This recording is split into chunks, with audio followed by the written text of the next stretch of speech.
Hey everyone, Tiffany here with another exciting venture into the Rune series. This is our 19th episode. If you'd like to check out the rest of this series, the link is down below in the description box. Let's get going.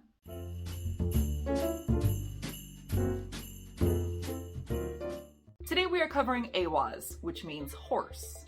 The Anglo-Saxon rune poem associates the horse with aristocracy, mobility, and prosperity. Now, before we get further into the art and literature aspect, I want us to take a look at the historical context of the horse. Consider the domestication of the horse and how that impacted man's ability to travel. And I mean, that obviously vastly improved their ability to travel, and horses were also used as laborers and assisted in war. So the relationship between man and horse was an empowering one. Once horses were domesticated and man and horse were able to work together, there were things that they could accomplish that each could not accomplish on their own. But of course, that relationship requires cooperation. Thanks to art, literature, and of course ancient practices, we know that horses were one of the top sacred animals. Pictures of them have been found carved into the hills in Britain. Sometimes horses were sacrificed. Their heads were used to ward against evil. In Norway, specific horses were deemed sacred and they were kept in a sanctuary and never ridden. Horses were often observed and used for the purposes of divination.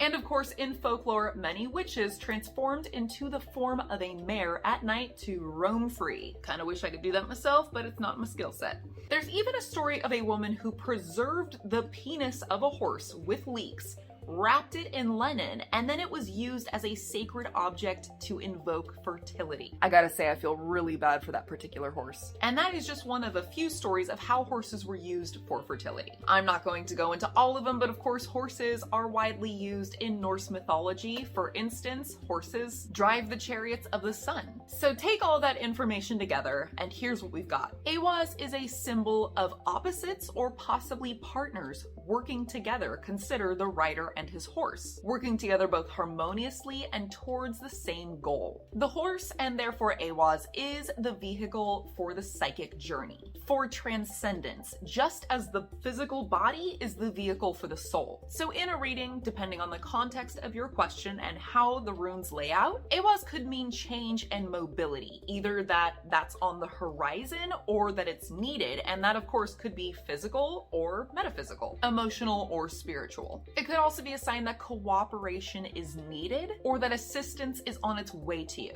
or perhaps you need to seek some assistance. Like I said, the horse and the rider can do so much more when they're working together than they can on their own. Ehwaz is great for fertility magic. It's also wonderful for protection during astral travel or to enable astral travel. Perhaps to allow you to travel further if you feel like you do have a bit of limitation. In that same regard, it can work the same way for physical travel. You can also invoke Ehwaz in order to help build teamwork, both to enable cooperation, but also to strengthen teamwork so you can get more out of what you are doing together. That was one of our pretty quick and easy ones, so that is it for Ehwaz today. If you have any questions on that, leave them down in the comments below. As always, you can reach me on email or Instagram. And like I said, the link for the full rune series is down below in the description box. I will see you all next week, Wednesday, 7 p.m. Pacific Standard Time, for our 20th episode in the rune series.